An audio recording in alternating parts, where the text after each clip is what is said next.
Në Shqipëri duket se ka ardhur epoka e kullave. Nëse ka një sektor i cili nuk njeh krizë në vendin tonë është ai i ndërtimit. Kjo duket qartë nga numri i lejeve të ndërtimit që janë lëshuar nga Këshilli Kombëtar i Territorit dhe Ujit, KKTU, 2 muajt e fundit. 118 leje ndërtimi ose zhvillimi, duke filluar nga kullat në qendër të Tiranës, resortet luksoze, komplekset e banimit dhe deri te punët publike. Janë dhënë në 2 mbledhjet e fundit të shkurtit dhe marsit në KKTU. Në ndryshim nga vitet e mëparshme ku Tirana mbizotronte, vjetëre se leje për kulla janë dhënë edhe në qytetet të tjera nga veriu në jug. KKTU-ja dha leje të ndërtimit ose zhvillimit për 16 kulla të larta në Tiranë dhe 8 të tjera në Vlorë. Lartësia e kullave varion nga 20 në 47 kate. Embassy Tower me 47 kate mbi tokë dhe 7 nën tokë tek rruga Elbasanit. I'm Residence me 26 kate dhe 6 kate parkimi nën tokë do ndërtohet te komuna e Parisit. Te bulevardi i ri do të ngrihet kulla me 34 kate, ndërsa te rruga 29 nëntori do të ndërtohet një godinë multifunksionale me 31 kate dhe 2 kate nën tokë. Great Ring Rock me 32 kate mbi tokë do ndërtohet pranë rrugës Teodor Keko. Parisi i ri me 35 kate mbi tokë me 5 kate nën tokë te komuna e Parisit.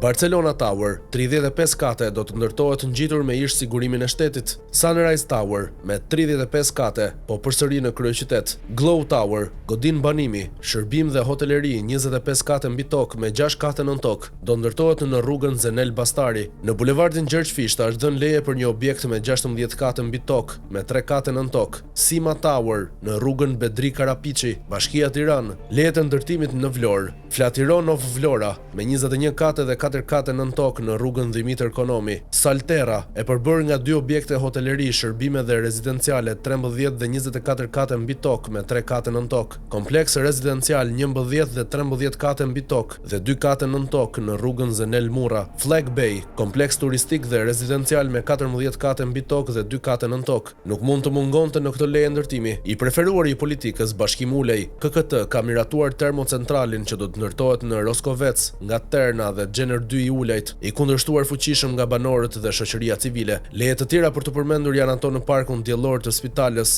për francezët e Voltalias, ndërsa në Lezhë është dhënë një leje ndërtimi për fazën e dytë të Dugagjini Resort, hotel dhe kazino në Shëngjin.